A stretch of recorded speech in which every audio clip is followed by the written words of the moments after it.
Salut tout le monde. Une fois encore, nous content d'être que nous sommes capables de faire pour nous présenter cette nouvelle sortie.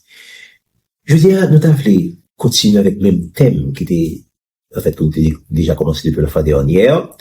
Il y a un certain nombre de questions que nous étaient posées. Pour qui ça? Je dis un pile monde fait chemin pareil de l'évangile. Pour ça, je dis un pile monde par une Bible à même genre. Pour qui raison plus facile pour un certain nombre de monde, puis vous comprenez alors pour d'autres, qui ça c'est simple, vient compliqué.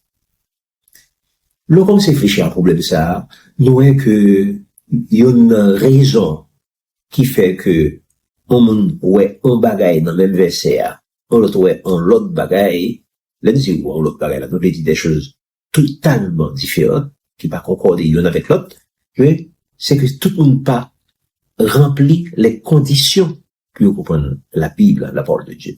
Tout le monde pas rempli les conditions pour lire, pour comprendre, puis retirer ça le la donne, puis en fait souci tout jus que le gars la donne. C'est pas tout le monde qui remplit les conditions pour faire ça. Bon, certain nombre de choses qui sont nécessaires, et plus particulièrement, je dis à nous parler ensemble, ça fait donner les prérequis pour capable bien interpréter, pour capable bien comprendre la parole de Dieu. En termes techniques, tu es capable de lire ça, les prérequis de l'exégèse.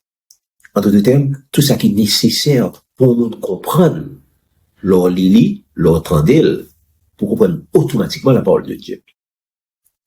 Parce que, malheureusement, je dis, il y a des gens qui pensent peut-être qu'il y a suffisamment de moyens intellectuels pour comprendre la Bible. Ce qui est très faux. Ce qui est très faux. Il n'est pas suffit ou bien des moyens qui sont capables de dire, ou sont qui intelligents à l'école, ou qui ont un diplôme. Ça va faire de vous-même un bon interprète, nécessairement, de la parole de Dieu. Et, ou capable peut-être comprendre des choses qui passent du tout. Ou capable pas comprendre des choses que tu dois comprendre. Ou capable faire même des choses que pas dois faire. Ça vient de rappeler un petit peu un jeune homme qui, lui-même au jour matin, il est levé, et puis il prend une Bible au hasard, il prend une Bible, il dit que ça, bon, je dis, pas qui volonté bon Dieu pour la vie.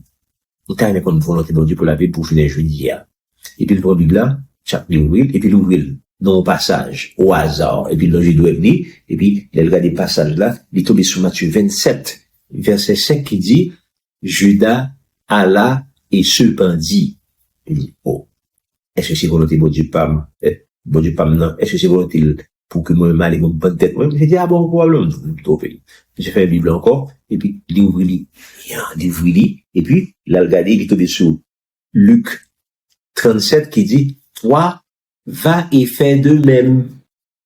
Il dit, ça qu'elle est sortie pour moi. C'est pas possible. Et puis, il refait la Bible encore. Et puis, il ouvre au hasard, et puis, il est tombé sur un verset, et puis, il ouvre le bon, qui ça que Balou la donne. Il est tombé sur Jean 13, 27, qui dit, Jésus lui dit, ce que tu dois faire, fais-le vite. Est-ce que technique ça, pour nous comprendre la Bible, est-ce que bon, non. Il va bon, du tout comme encore, ouais, évidemment, son histoire fictive, qui sont là, il est inventé, évidemment, mais quand même, qui explicite, qui va faire comprendre que, en pile erreur, que comme Dieu dit, c'est ce genre d'erreur que très souvent, nous commettons. Donc, ou pas capable de juste expliquer un bagage à bout pour point comme ça, sans que, on va rentrer vraiment dans la parole. Maintenant, qu'est-ce qui est nécessaire pour nous vraiment comprendre la parole de Dieu?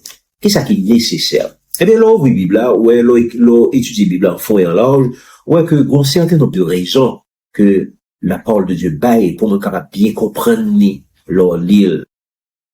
Par exemple, soit aller dans Jean 3, il dit comme ça que, si quelqu'un ne naît d'eau et d'esprit, il ne peut comprendre le royaume des cieux. Il y a des versets qui disent, il ne peut voir le royaume des cieux.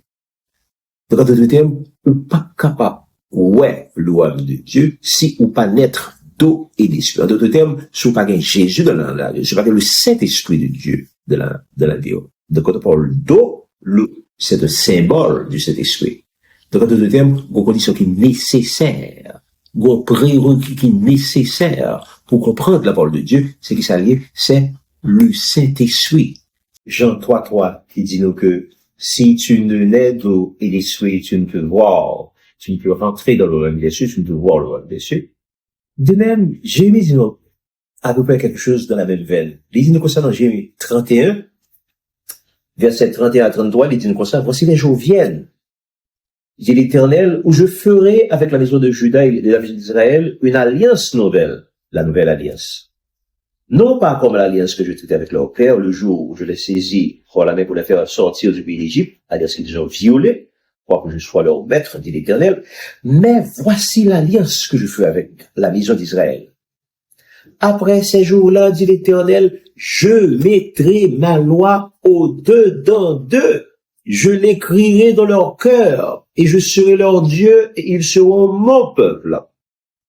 Il dit comme ça, je mettrai ma loi au-dedans d'eux. De quel côté que la loi va aller, il dit pas dehors, dans le livre, dans le cahier, sur un mur, quoi, appeler, tout côté, quoi, aller, où elle l'affiche devant, non.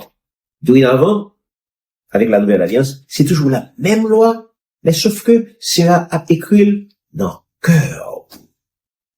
La paix de automatiquement dans le cœur, tout le monde qui aime, tout le monde qui anime, tout le monde qui choisit Dieu comme leur sauveur, qui choisit Jésus-Christ comme leur Seigneur et sauveur personnel. Donc c'est monde qui a capté la loi de la nouvelle alliance, qui va le écrit. C'est monde qui a capté la loi écrit dans leur cœur. Bon exemple, c'est pour voir comprendre.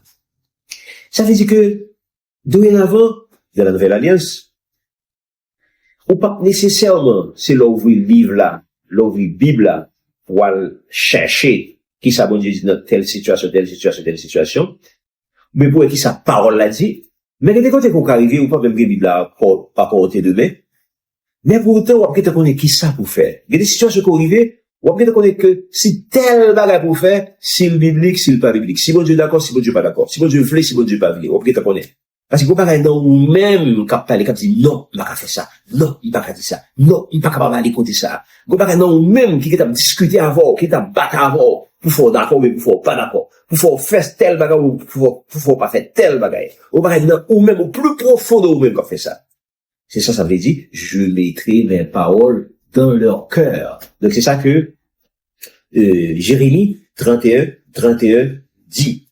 De même, l'on est dans 1 Corinthiens 2, les versets 14 à 15. La Bible de Dieu qui est assez intéressant. Dans 1 Corinthiens 2, versets 14 et 15, il dit, mais l'homme naturel n'accepte pas les choses de l'Esprit de Dieu, car elles sont une folie pour lui, et il ne peut les connaître parce que c'est spirituellement qu'on en juge. C'est extrêmement important, ça que Paul dit là. Paul distinguer l'homme naturel de l'homme spirituel. Paul pas distinguer grand savé de petit savé, non? Il va distinguer mon gros diplôme avec ça par un diplôme du tout. Non, point du tout. Paul distinguer entre l'homme naturel, quel que soit grade li, quel que soit niveau li, quelle que soit position sociale li, Paul distinguer entre l'homme naturel et l'homme spirituel. Il dit là un bail extrêmement important, il dit comme ça que l'homme naturel n'accepte pas les choses de l'Esprit de Dieu. L'homme naturel ne comprend pas les choses de l'Esprit de Dieu. L'homme naturel va discuter avec elle depuis matin jusqu'au soir, depuis c'est l'homme naturel que lié, depuis pas rien de spirituel, depuis pas le Saint-Esprit de Dieu dans la ville, dans lequel, depuis pas que lui pas qu'à comprendre. Moi-même, je fais du tout, faire discussion avec elle. Moi-même, je fais une démonstration pour lui de A à Z. Non, pas du temps. Parce que c'est un homme naturel. Donc, l'homme naturel ne comprend pas les choses de l'Esprit de Dieu quand elles sont une folie pour lui. Donc, pour le naturel, là, dès qu'on commence à parler de la Bible, dès qu'on commence à parler de la parole de Dieu, du royaume de Dieu, eh bien, nous sommes fous. Ils considèrent autant comme une fou. Mais en réalité, c'est lui-même qui est fou. C'est lui-même qui est fou. Parce que sagesse fondamentale, la lit pas gagne. Donc, ça, c'est notre raison, c'est notre prérequis qui est nécessaire pour nous comprendre la parole de Dieu. Donc, en d'autres termes, même s'il s'agit de chrétiens, si son chrétien qui est chuté, la ville pas en ordre, la ville pas propre, il va laisser cet esprit de Dieu dans la ville, cet esprit écarté de lui-même, c'est pas tout le temps que Dieu vous comprenne. C'est pas tout le temps que là comprenne. Pour c'est ça fait que aussi de chrétiens, qui un petit peu, nous t'es capable de dire, qui obtus, qui fermé, comment dire là, qui difficile, puis au changer, pour ça, c'est parce que, le cet esprit écarté, laissez ne pas écarté, eux qu'on fait ça que pas ça, vous sentez qu'on remord, non, ou même. Ils disent, qu'est-ce que de faire avec ça? Qu'est-ce que ça veut dire pour le dire? Vous sentez aucun problème pour qu'on se doit qu'on fait. Donc, c'est pas le fait qu'on fait, au bail qui passe ça, non, qui fait qu'on va gagner cet esprit. Non. Ou pas gagner cet esprit lorsque l'orphine fait ça qui passe ça, qui est fait ça gagne sous. Soit on fait un bail qui est grave et que ça va de rien, bon, son cas fini, son cas perdu. Soit on fait un bail qui est grave, qui est vraiment grave, et que c'est riouri. Et vous dites ça, que là. Non, ça signifie, ça sont preuves qu'on va gagner cet esprit dans la vie. Lorsque cet esprit dans la vie, et qu'on fait ça qui passe ça, vous êtes automatiquement dit, qu'est-ce que ça fait là? Qui ça me fait là? Ou qu'est-ce qu'on a vu de nos chefs dans la rue, qui ça me fait pour aller réconcilier avec Dieu? Ou alors demander Dieu patron, pour aller, etc., pour aller prier, ou pour aller faire des jeûnes, etc., pour capable réconcilier avec Dieu. Ça, c'est preuve qu'on a cet esprit dans la vie. Eh bien, c'est ça fait que ça, Paul dit extrêmement intéressant, Paul distingue l'homme naturel de l'homme spirituel.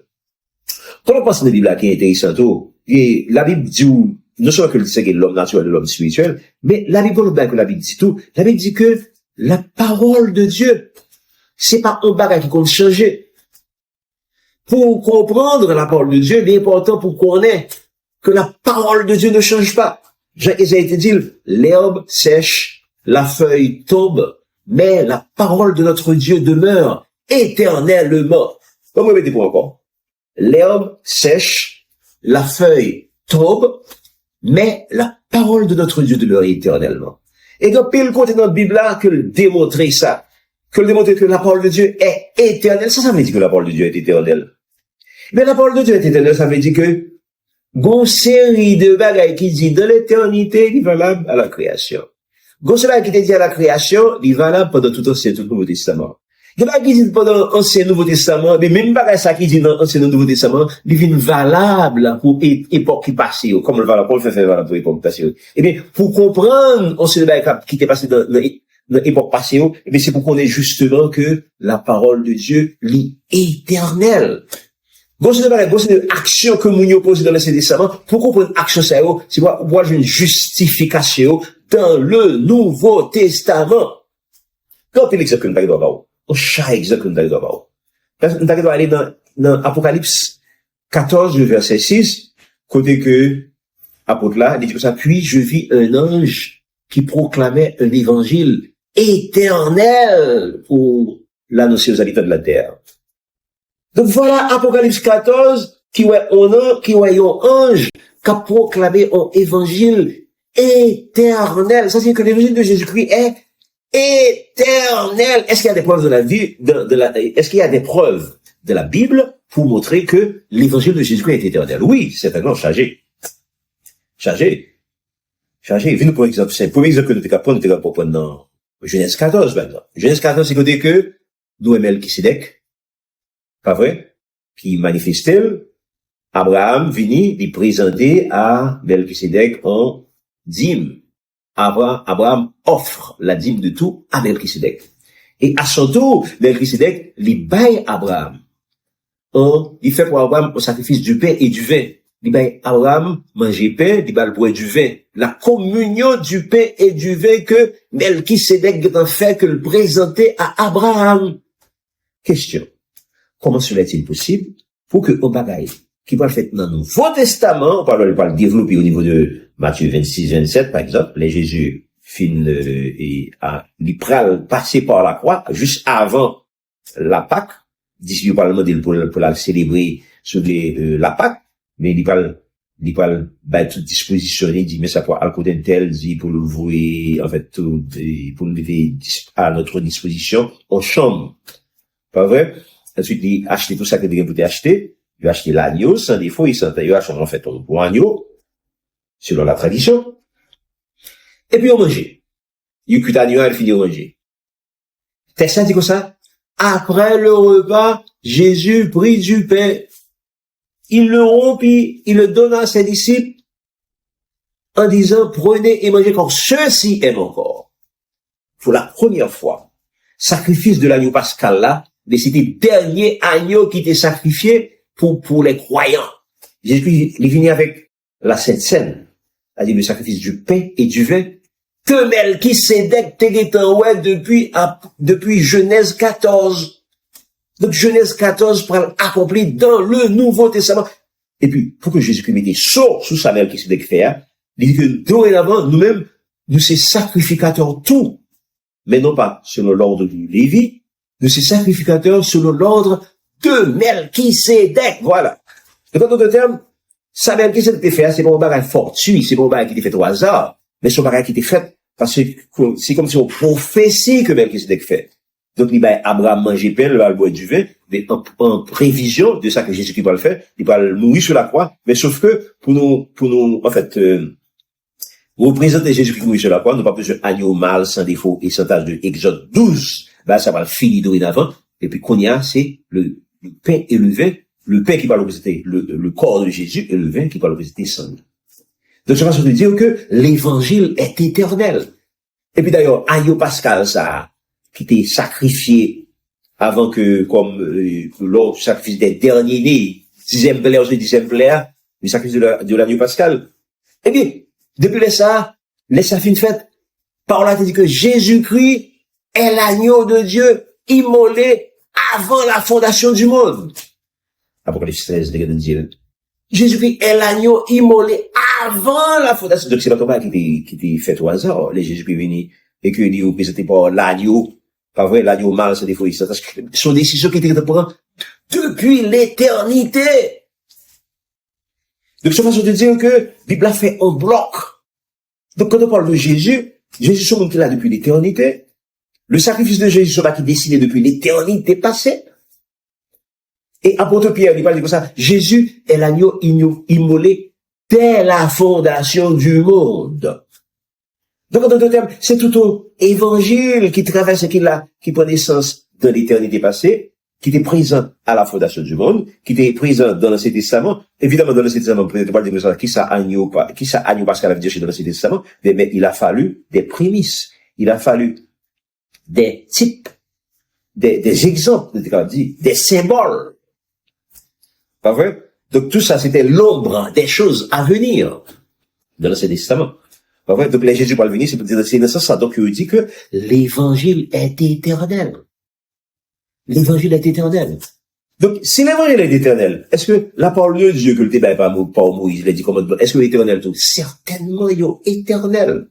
La parole de Dieu est éternelle. C'est pas un bagage qu'on dit comme ça que, pour un bout là, de jeudi, pour un bout ici et là. Non, non, non. La parole de Dieu est éternelle. Qui compte que nous est ça? Plusieurs côtés.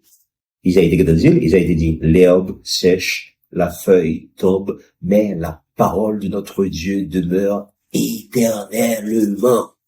Et je veux dire ça pique-le toujours, il faut qu'on ait notre psaume 119. Psaume 119, il y a plusieurs côtés dans le psaume 119 qui expliquent ça très bien. Par exemple, soit il y a notre psaume 119 et que nous commençons à lire à partir du verset, pour plusieurs versets dans le psaume 119, nous pas les tout pour, évidemment, nous parlons de mon langue peut-être moi-même. N'apprend quelques versets. D'abord, psaume 119, verset 89. Qui ça le dit? Psaume 119, 89 dit comme ça.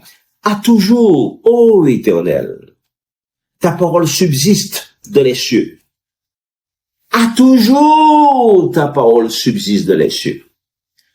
Ça veut dire que parole de Dieu, elle est subsistée à toujours, lit toujours là, lit toujours de mise, lit toujours valable. Puis quoi dit comme ça que le valable pour époque, la fini pour telle autre époque, il n'est pas bon quoi, c'est pas vrai, il n'est pas biblique, ça dit là, il n'est pas chrétien. Il n'est pas fait l'honneur de chrétien, l'honneur de croyant pour dire que telle parole est valable pour telle époque, et pour telle époque, il va falloir encore. Ça, c'est pas sérieux, on dit ça, parce que ça, on fait psaume 119, il dit que ta parole subsiste dans les cieux. À toujours, c'est-à-dire éternellement.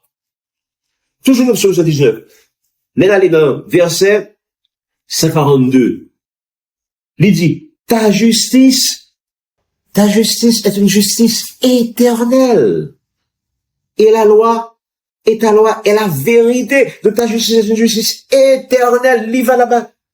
Dans toute époque, dans tout temps, dans tout pays, c'est une justice éternelle. Et ta loi est la vérité. Toujours dans psaume 119, verset 54, il dit comme ça, tes préceptes sont éternellement justes. Les préceptes sont éternellement justes. Puis quand on dit comme ça que préceptes yo va là pour aujourd'hui, pour telle époque, Jésus peut venir, c'est là l'autre gagné, c'est ceci, c'est cela, en plus de l'autre époque, yo pas va là droit. Non. Pas que doit faire ça. Tes préceptes sont éternellement justes. Verset 152. Psaume 119, verset 52. Tu es proche, ô Éternel, et tous tes commandements sont la vérité. Verset 152. Dès longtemps, je sais par tes préceptes que tu les as établis pour toujours. Tu les as établis pour toujours. En deux termes, tu les as établis pour l'éternité. On nous prend l'autre corps. On nous considère psaume 119, verset 160. Il dit, le fondement de ta parole est la vérité et toutes les lois de ta justice sont éternelles. Il dit, le fondement de ta parole est la vérité et toutes les lois de ta justice sont éternelles. Est-ce que je dis, on m'en apprend chance? Est-ce que je dis, on m'en apprend chance? Pour dire que ça, que tout ça, que je dis là, you passé, you pas là encore, bon, ça, éternel, vous dit. Et d'ailleurs, est-ce qu'il y a des preuves que ça nous dit là, est-ce qu'il y a des preuves dans la Bible que vous avez accompli? Certainement qu'il y a des preuves que vous avez accompli. Regardez. Ok. Pourquoi comprendre ça, comme dit là? Pour un certain nombre de choses qu'on doit comprendre. La Bible dit comme ça que, il n'y a pas existé, si pas de loi, il n'y a pas existé. En d'autres termes, pas de loi, pas de péché. Le péché est la transgression de la loi. Romains 4, verset 15. Bon, nous, il pour enfant. Romains 4, verset 15. Apôtre Paul dit comme ça que le péché est la transgression de la loi. Son seul loi gré par les de 3, 4, 7, 6, 20, 50, c'est son seul loi gré. Le péché est la transgression de la loi. Venez pour exemple simple, pour pas nous prendre ça, ou prendre, ou voler. Donc, ou péché. C'est la seule façon pour définir le vol. Si c'est cadeau, faut cadeau, le mari pour le avoir. Mais le pas pour, ou faut d'appuyer, ou prendre, t'es un voleur. Aussi simple que ça. Ou au côté, ou au monde bou, assassiné, ou sont assassins, ou sont tueurs. Le péché est la transgression de la loi. Et c'est comme ça que lié, ni dans l'éternité passée, ni dans la création, ni au niveau de l'Ancien Testament, au niveau du Nouveau Testament, et au retour de Jésus-Christ, c'est toujours le péché qui est la transgression de la loi. Et puis, il précise pour encore, il dit que ça que, si pas de loi, pas de transgression. Le péché est la transgression de la loi, d'après ça, surtout dans 1 Jean 3, verset 4, et pas de loi, pas de transgression, Romains 4, 15. S'il n'y a pas de loi, il n'y a pas de transgression, Romains 4, 15. Vous n'avez pas oublié, non? Le péché est la transgression de la loi, 1 Jean 3, verset 4. Maintenant, donc l'important pour nous comprendre que chaque fois que vous parlez de péché, vous parlez de loi. C'est pas oublier ça que nous disons déjà. Qui ça que recueil de loi, les exigé pour observer les commandements? Eh bien, qui ça que bah ça, oui? Eh bien, c'est un challenge, je ne te dis là. C'est comme la jour, un côté qui établit, qui a toute liste de ça qu'on a fait, qui a toute liste de ça qu'on n'a pas fait. Eh bien, si vous un côté ou un comportement qui pas inscrit la donne, ou lui pour faire lui, parce qu'il n'est pas dans la liste là. Donc, pas de loi, pas de péché. Mais s'il est là, ou péché contre tel article, ou péché contre tel verset, ou péché contre telle loi. Donc, il y a aussi c'est que ça. Il n'y a rien de compliqué là-dedans. Il n'y a rien de compliqué là-dedans. Et, je te dis la fois dernière tout, quand il nous dit que vous rêvez, mon Dieu, eh bien, l'amour de Dieu consiste à garder ses commandements. L'amour de Dieu consiste à garder ses commandements. Et pas oublier que dans Jean 17, verset 3, apôtre Laté décrit ça que la vie éternelle. Dans Jean 17, verset 3, la vie éternelle, c'est qu'ils te connaissent. Alors, on peut signifier connaître Dieu. Pourquoi ça connaître Dieu veut dire? Mais c'est la Bible encore qui doit expliquer, qui ça connaître Dieu veut dire. Pas vrai que c'est nous-mêmes qui parlons pour prédictionner, comme définir. Non. C'est la Bible qui doit expliquer la Bible. Que signifie connaître Dieu? Vous savez comment ça connaître Dieu veut dire? Mais c'est pour aller dans le livre de Osée. Osée 2, verset 21, 22. Osée, le chapitre 2, et Osée, le chapitre 2, les versets 21 et 22. Mais qui ça lit? M'appelez pour. Osée 2, 21 et 22. Il dit comme ça. Je serai ton fiancé pour toujours. Je serai ton fiancé par la justice, la droiture, la grâce et la miséricorde. Je serai ton fiancé par la fidélité et tu reconnaîtras l'Éternel. Il y a un verset qui dit, et tu connaîtras l'Éternel. Second dit, et tu reconnaîtras l'Éternel. L'autre verset dit, et tu connaîtras l'Éternel. Donc c'est comme ça pour connaître Dieu. On connaît Dieu comment? Par la justice, en pratiquant la justice, en pratiquant la droiture, en faisant preuve de grâce, de miséricorde, en faisant preuve de fidélité envers la parole de Dieu. C'est comme ça que on peut construire qui connaît bon Dieu.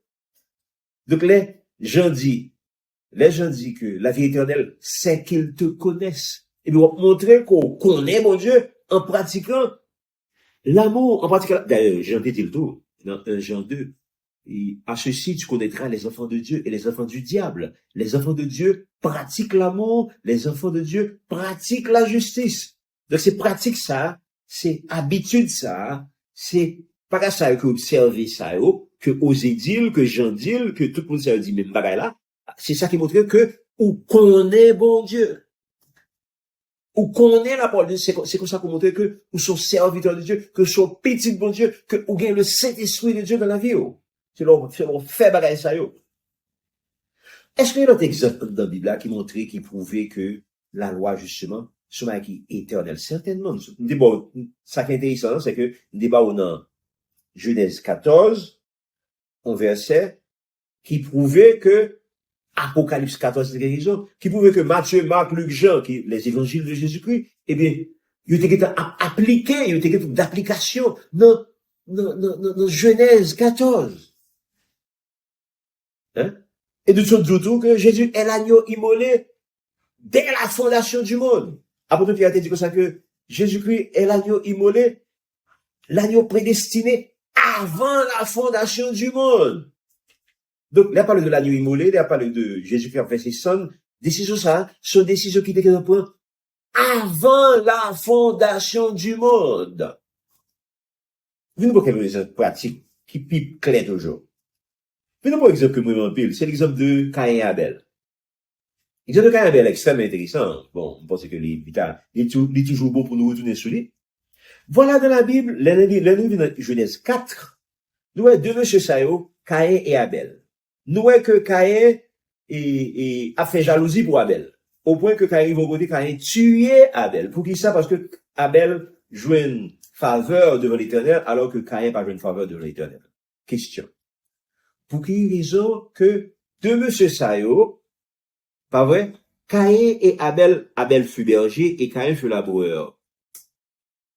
Genèse 4, verset 3 dit, au bout de quelque temps, Caïn fit à l'Éternel une offrande des fruits de la terre. Caïn fit à l'Éternel une offrande des fruits de la terre. Et Abel, de ce côté, en fit une des premiers-nés de son troupeau et de leur graisse. Et puis, regarde qui ça l'Éternel va le faire. L'Éternel porta un regard favorable sur Abel et sur son offrande, mais il ne porta pas un regard favorable sur Caïn et sur son offrande. Caïn fut très irrité et son visage fut abattu. Voilà. Extrêmement intéressant ça. Ça semble être extrêmement intéressant qui passait là. Question. Pour qui raison l'Éternel porta un regard favorable sur Abel et son offrande, au même moment où l'Éternel ne porta pas de regard favorable sur Caïn et son offrande? Pour ça que l'Éternel y a agréé Abel et son offrande, mais l'Éternel n'y pas agréé Caïn et son offrande. Ah, mais c'est ça qu'on a parlé là, on a parlé de l'éternité de la loi. Là, on a pas oublié que nous dans Genèse 4, et que nous encore au début de la création. Pas vrai? Parce que Caïn et Abel, nous parlons de Adam et Ève pour mourir toujours. Caïn et Abel là. Pas vrai? Caïn et Abel, t'es là pendant que Adam et Ève pour mourir, yo là, donc nous sommes au début de la création. Donc, pas même besoin de dire que la loi, de manière formelle, pas exister. La loi peut exister de manière formelle. Mais pendant qu'elle pas exister, ça va pas dire que le pas, non, mal valé. Pas les gens disent là. La loi peut encore exprimer, elle, plutôt, de manière formelle. Mais elle était existée. La loi était existée à l'époque de Caïn et Abel. La loi était existée à l'époque de Caïn et Abel. Qu'est-ce qui fait que nous disons ça? Et nous pensons ça, même monter nous que la loi était existée. Parce que, pour que raison que l'éternel,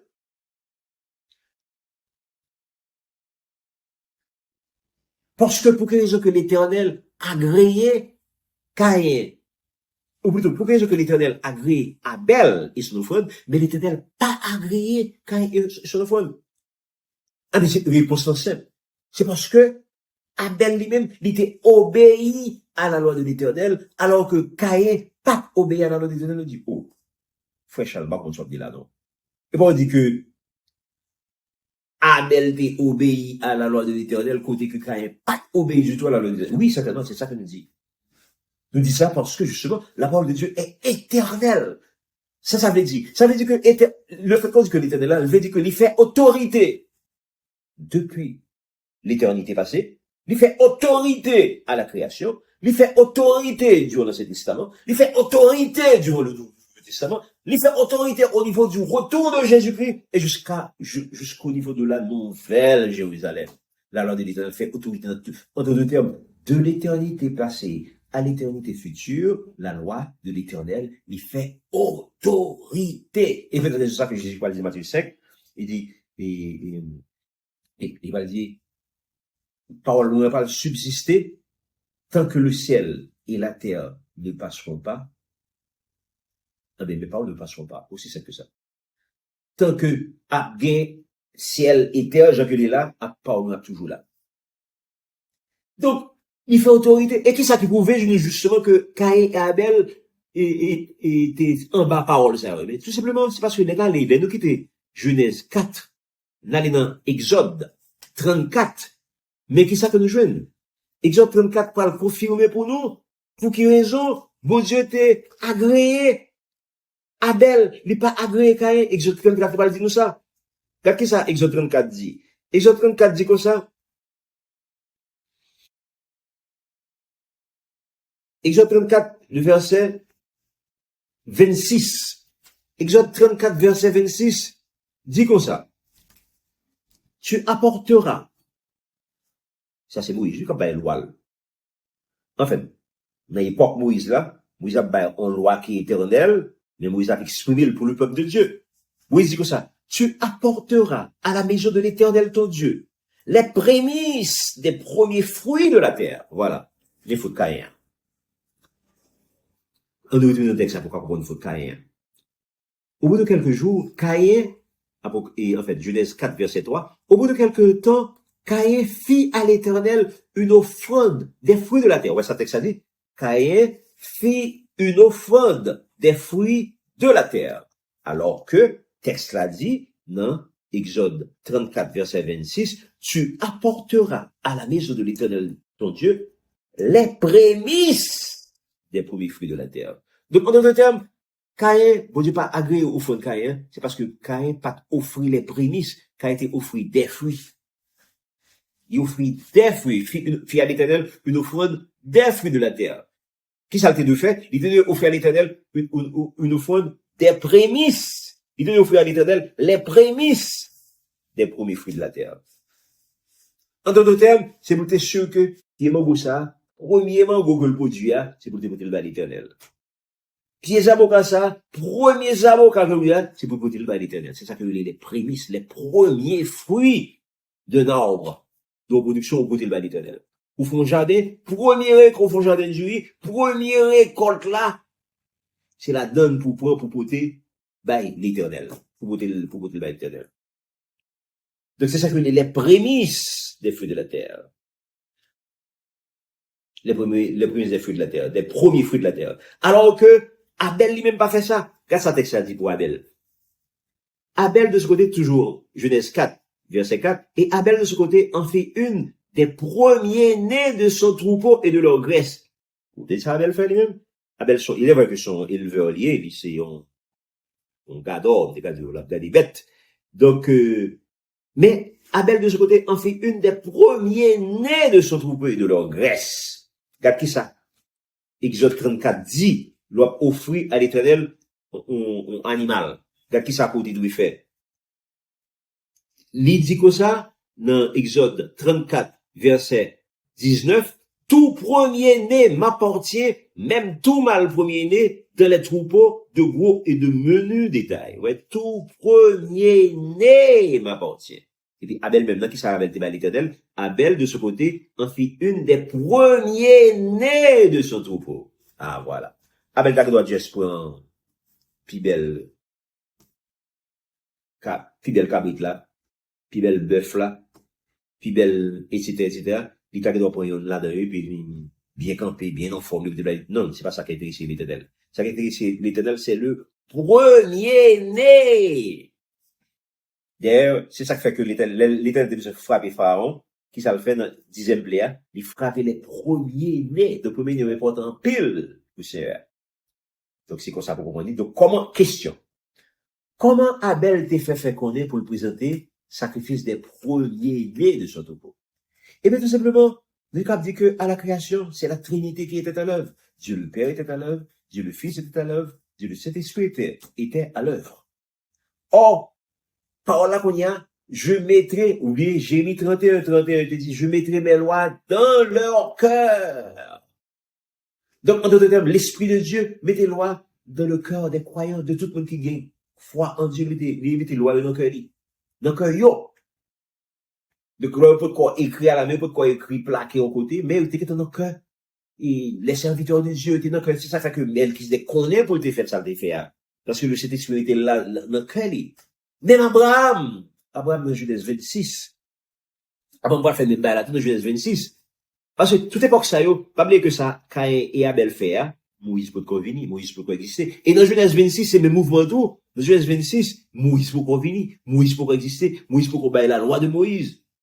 Or, dans Genèse 26, le verset 5, qu'est-ce que Abraham fait? Qu'est-ce que la Bible dit de Abraham? La Bible dit que, parce qu'Abraham a obéi à ma voix, et qu'il a observé mes ordres, mes commandements, mes statuts et mes lois. Or, lorsque je parle de Abraham, il faut songer que Abraham a fait Isaac, pas vrai? Isaac a fait Jacob.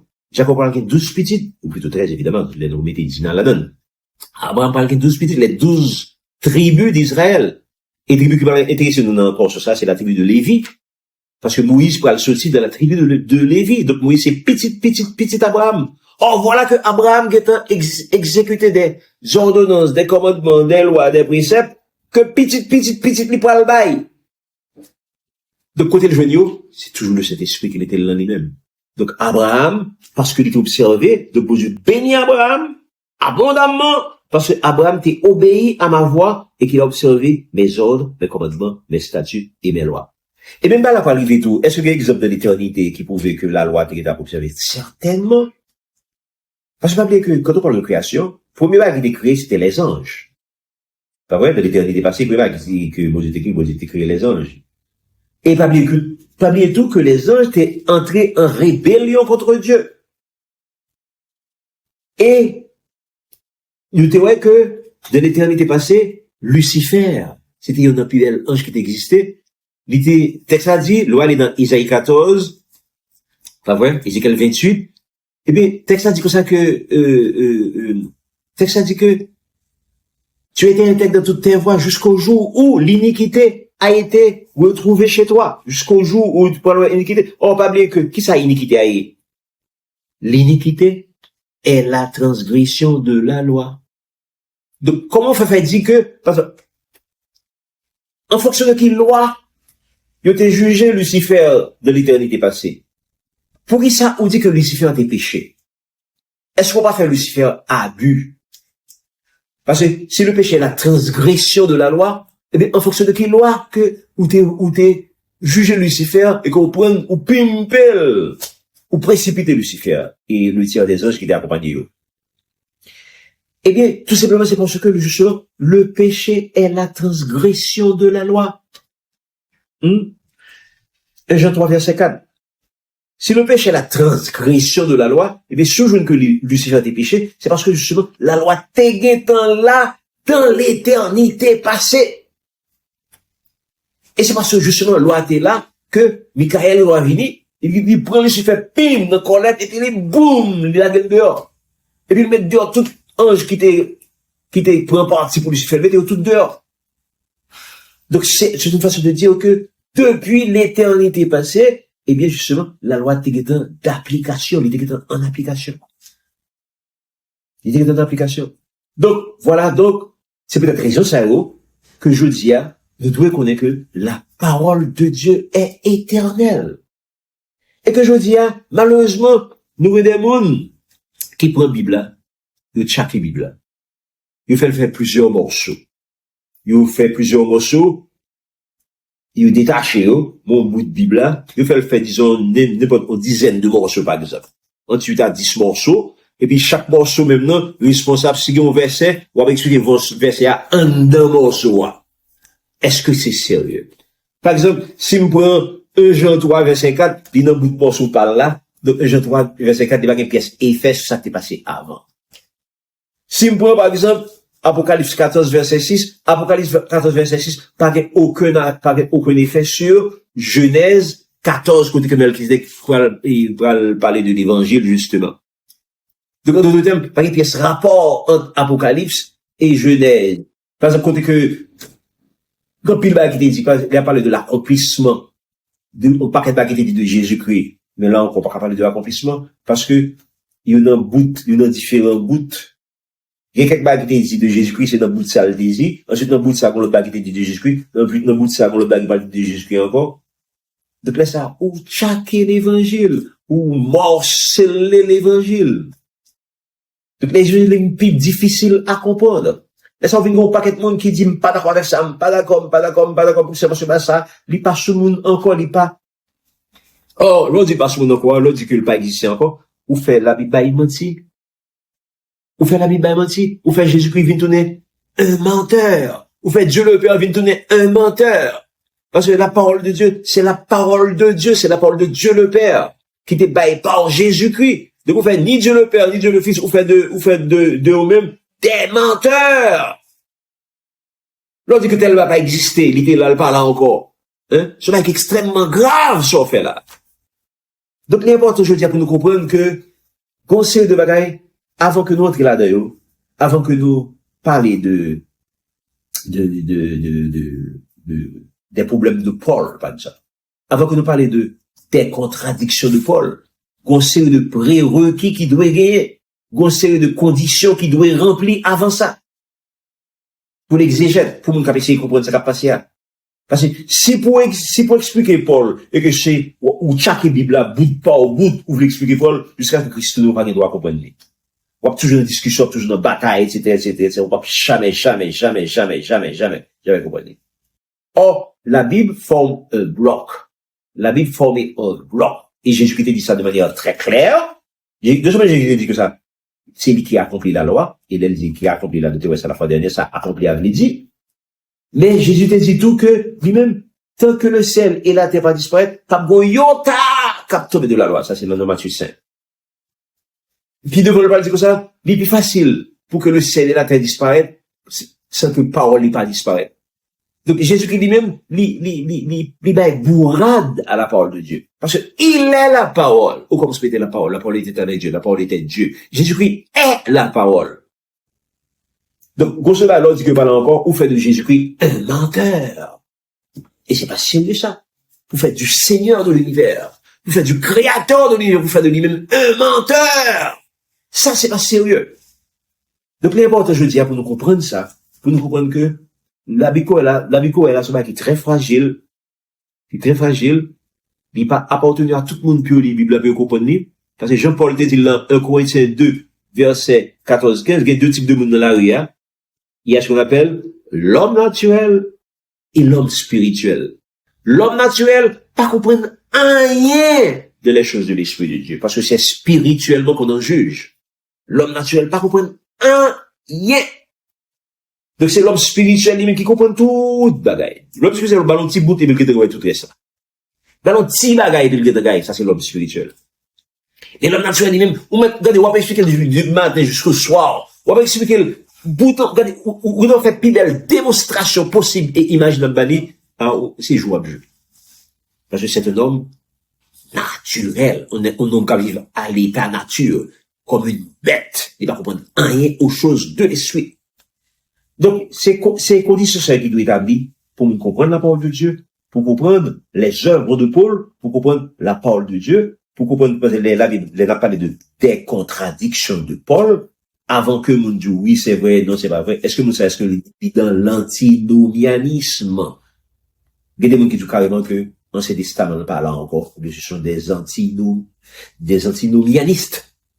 Donc, est-ce que nous avons ces problèmes liés à ça? Donc, nous avons une conception théologique qui a pas au problème, qui a pas un gros problème. Donc, l'important aujourd'hui, pour nous comprendre que, comme serviteur de Dieu, comme petit de Dieu, nous devons nous devons coller à la parole de Dieu, à la parole de Christ. Christ n'a jamais dit que l'Ancien Testament n'est pas là. Les 12 apôtres n'ont jamais dit que l'Ancien Testament n'est pas là encore.